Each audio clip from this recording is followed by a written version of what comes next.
Luego de casi 5 años de espera, Marvel y el director Taika Waititi finalmente nos traen Thor: Love and Thunder, o Thor: Amor y Trueno en español, la secuela de Thor: Ragnarok, la cinta que supuso un giro de 180 grados en el tono que las películas tenían con el dios del trueno, pasando de ser más serias y dramáticas a una película de acción y humor, más que nada humor, que dio un innegable éxito en taquilla, pero generó críticas entre algunos fans. Thor: Love and Thunder, para bien o para mal, va por el mismo camino, por lo que el día de hoy les brindaré con algunos spoilers mis impresiones del último capítulo de la vida del Thor Odinson del universo cinematográfico de Marvel.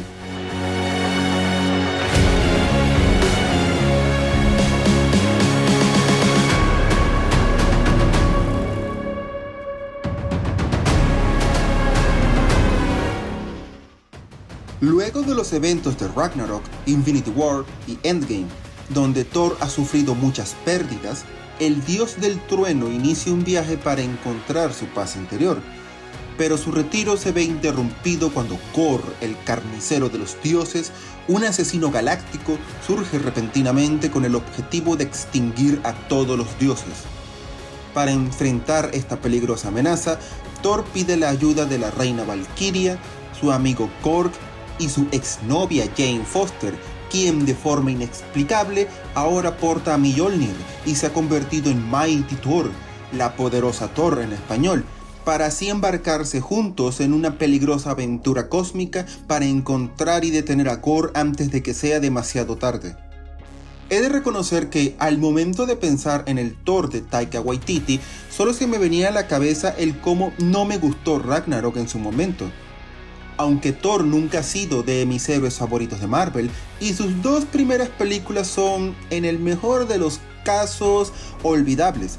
Estas ya habían establecido un tono para el personaje y sus historias, que aunque no renunciaba a momentos graciosos, era una que le daba más importancia a la trama, a la lucha entre Loki y Thor por el trono de Asgard. Al ver cómo Taika Waititi cambió esto por una historia que tenía tanto humor, que se sentía en ocasiones más como una comedia que otra cosa, no me gustó en absoluto, ya que fue un cambio total y repentino de lo que asociamos al personaje hasta ese momento.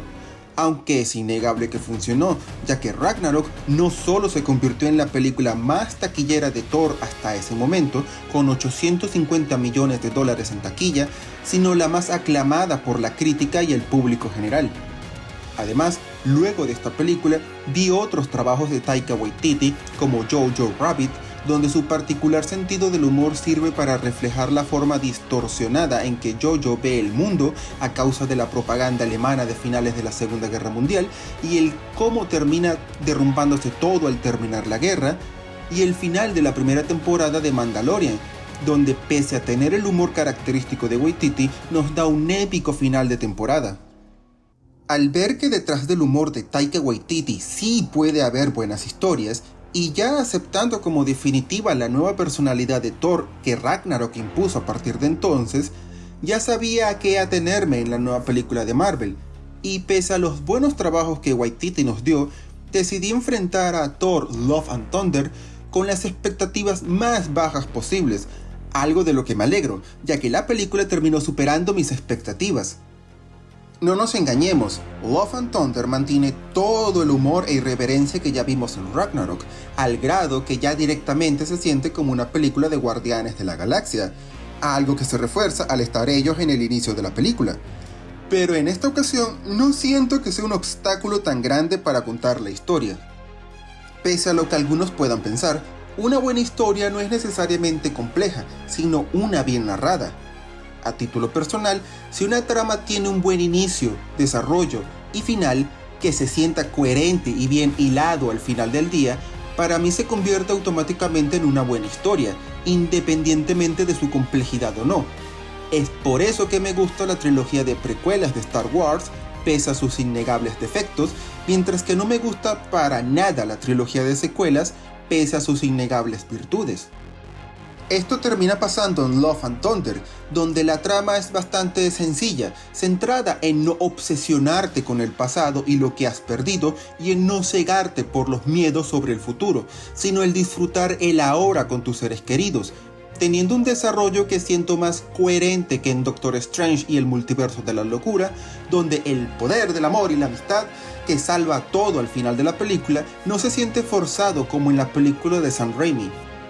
Además, en su sencillez, la trama tiene 3 grandes arcos argumentales claramente diferenciados y que son representados en sus 3 grandes personajes. El primero, como no podía ser de otra, es el Thor Odinson de Chris Hemsworth. El personaje mantiene el mismo tono que ya habíamos visto en Ragnarok, un héroe valiente que hace lo correcto, pero que es algo tonto y torpe al tratar con los demás, que sigue lidiando con todas las pérdidas que ha sufrido en su vida. Aunque Thor tiene varios momentos épicos en la película, él es quien nos da la mayoría de momentos cómicos y de humor, por lo que si amaste u odiaste al personaje en Ragnarok, este seguirá básicamente igual en esta entrega, para bien o para mal. El segundo personaje y mi favorito personal es la Mighty Thor de Jane Foster, interpretada por Natalie Portman, quien regresa al UCM luego de varios años. La película termina resumiendo bastante la etapa como Thor de Jane Foster en los cómics, presentándonos a una mujer que se enfrenta a una etapa muy avanzada de cáncer que pone en riesgo su vida y que al no encontrar respuestas en la medicina decide ir a Asgard a buscar los restos de Mjolnir, el cual de alguna forma responde a su presencia y la convierte en la poderosa Thor, logrando transmitir todo el poder del personaje y en varias escenas que son épicas en pantalla, siendo ella de lo mejor que nos da la película.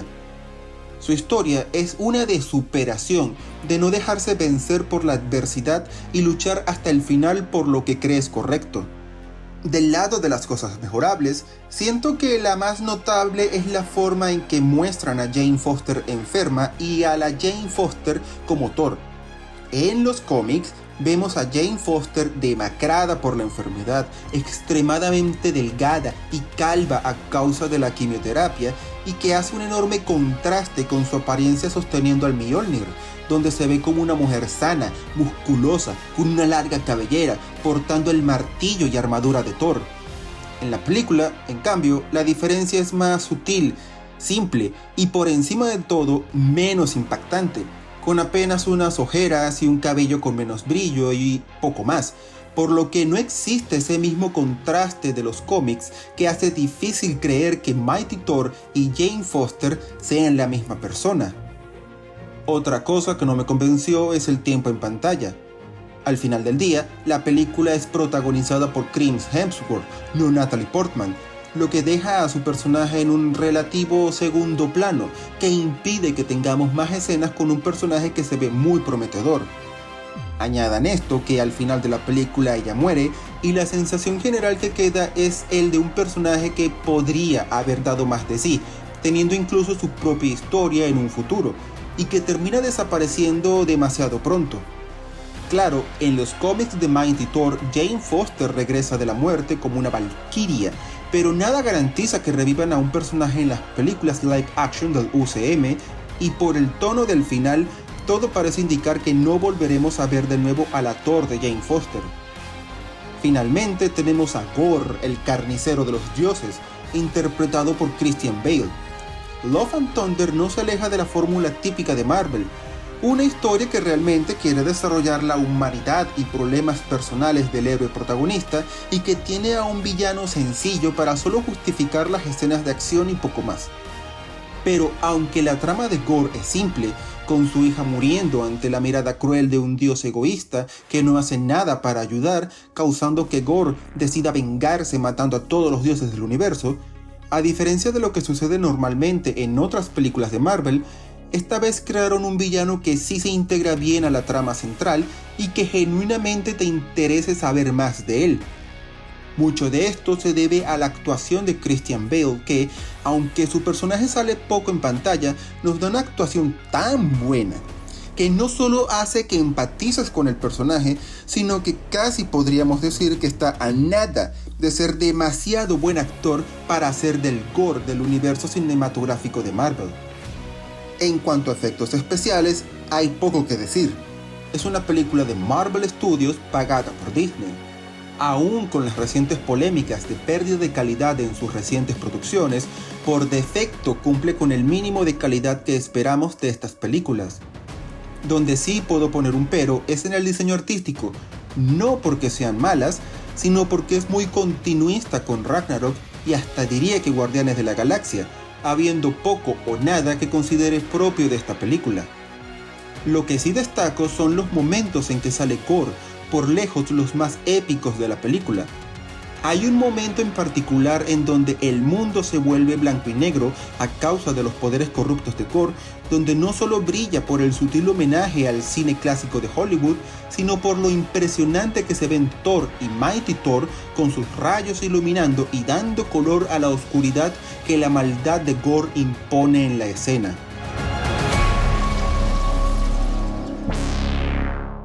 Thor, Love and Thunder ha terminado siendo una película que me sorprendió, ya que tras el disgusto que me dejó Ragnarok por cómo cambió al personaje tan drásticamente, no esperaba nada de la película.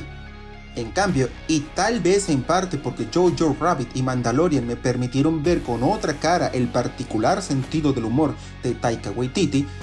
terminé disfrutando de Love and Thunder, ya que detrás de todo el humor y comedia que tiene la película, hay una simple pero muy buena historia detrás que todos podemos disfrutar si vas con la mentalidad adecuada. Adicionalmente, esta secuela se siente no solo como un refinamiento de lo que ya hizo Waititi antes, sino un ejemplo de varias cosas que están empezando a afectar a Marvel.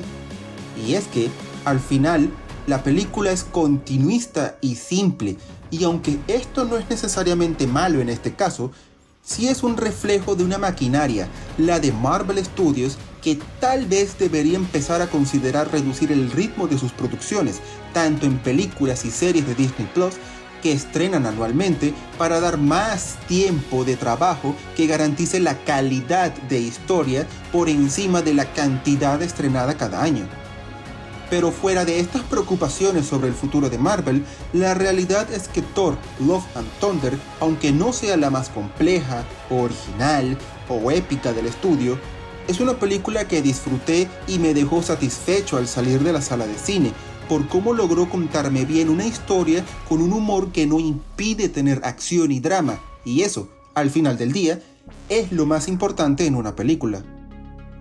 Espero que les haya gustado mi video del día de hoy. No olviden dejar algún comentario, que me interesa mucho saber su opinión, así como hacer clic en me gusta, en suscribirte o en la campanita, ya que no solo recibirás más videos míos en el futuro, sino que me apoyarías para alimentar el algoritmo de YouTube y hacer crecer el canal.